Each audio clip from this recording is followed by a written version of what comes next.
seems clear that President Obama made this nomination not with the intent of seeing the nominee confirmed, but in order to politicize it for purposes of the election. President Obama has done exactly as he promised with regard to a Supreme Court nominee. Mitch McConnell has doubled and tripled down exactly as he said he would when that gauntlet was thrown.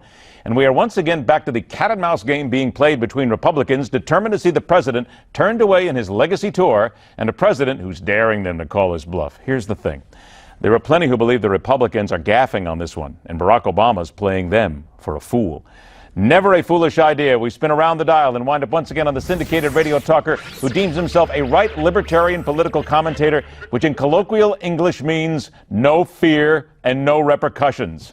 Founder of the excellent content platform EpicTimes.com, Jerry Doyle has recovered from the creeping crud in the Nevada air, and he is back in the house. I thought you guys were always healthy in Nevada, Jerry. What happened? Not if you look at our voting record. Yeah, whatever's going around is just nasty, and I send out all my prayers and best wishes to everyone to not come down with this creeping crud. It is just barbaric. Let's talk about creeping crud now with regard to the Supreme Court nominee. Washington Post today, the headline, How Obama Could Get Last Laugh in Supreme Court Fight. Democrats, they win the election.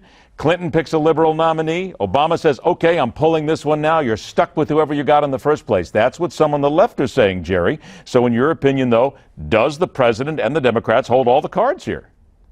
They hold the cards. I mean, the president has the right to nominate. The Senate has the right to do whatever it does. But this is just politics, pure and simple. This is, again, Mitch McConnell and all the other leadership losers of the Republican Party that are trying to say, we have to make sure we have strict constitutionalists. We need strict constitutionalists like John Roberts. How'd that work out for you with Obamacare, Mitch? This is all just attempting to get voters to show up in November, because what's going to happen is, first of all, they have to win in November. If they don't win in November, then what they're going to do is they're going to pass this guy through in a lame duck session of Congress. That's assuming they hold on to the Senate after the election. So there's a lot of what ifs and maybes that are all involved in here. But when I listen to these Republicans that talk about how we need strict constitutionalists, I looked at the voting record of Sonia Sotomayor and Ruth Bader Ginsburg and Elena Kagan. And the Republicans, probably the most liberal of them all, Ruth Bader Ginsburg, confirmed her 96-3. And how did her name come into nomination?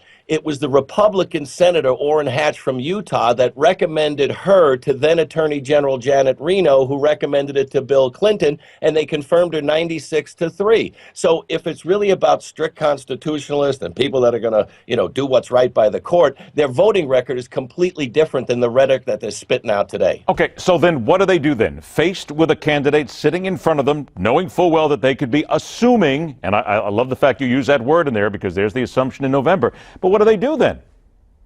They hold a hearing and then they vote him down. And they vote him down. Wasn't that? I want to get there because you said, isn't that what could have solved this whole thing right from the beginning?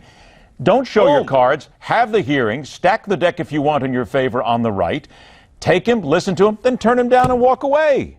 But right now, Ed, we're looking at a 4-4 Supreme Court. So what happens if the Supreme Court is deadlocked at 4-4? Then the decisions of the lower courts are what is in effect around the country, and you can have an uneven judicious allocation across the country, where in one part of the country the law means something, and in another part of the country the law means something else. We're talking about possibly not having a 9th seat on the Supreme Court for over a year. That's not how you're supposed to run a country. Your job is to do something as the president. Your job as the Senate is to do something else.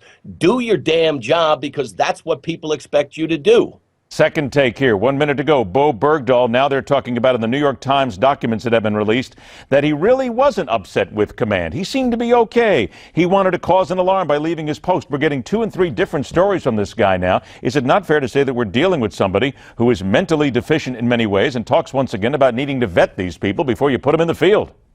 That might be true, but I'm more concerned about the mental health of a president that would trade this guy for 5 known terrorists at Guantanamo Bay. That's where the real mental health issue for me is problematic.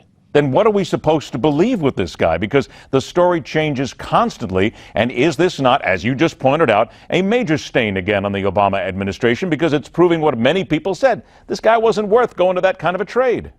Absolutely not. And if he has mental health problems, I hope he gets mental help. But the problem is right now we're seeing a PR campaign on the part of his attorneys to try and soft sell us to us that he's not a traitor. You know, he shouldn't be put to death. He shouldn't be locked up for life. He just got some mental health issues. But if you look at what his actions were a week or so before he deserted his post and decided that he was going to go on a walkabout to go spill his beans to somebody else, it doesn't fit. But all I know is problematically, regardless of whether he's nuts or not, we've got 5 known terrorists released from Guantanamo Bay by this president, and this president's judgment and issues of mental clarity really are more problematic than anything else. Really good. Let's talk about the real issues of mental clarity here and having to vet somebody before they go ahead and take a post. Oh, but wait a minute, that's presidential politics. We'd better stay out of that. We'd be in big trouble. Go to EpicTimes.com. Check out the latest. Jerry Doyle, feel better, my friend. Thanks a lot. Talk to you soon. The man with the good brain and the supposed panic in preview of November. It is all grist for the political animal when we continue right here on The Hardline.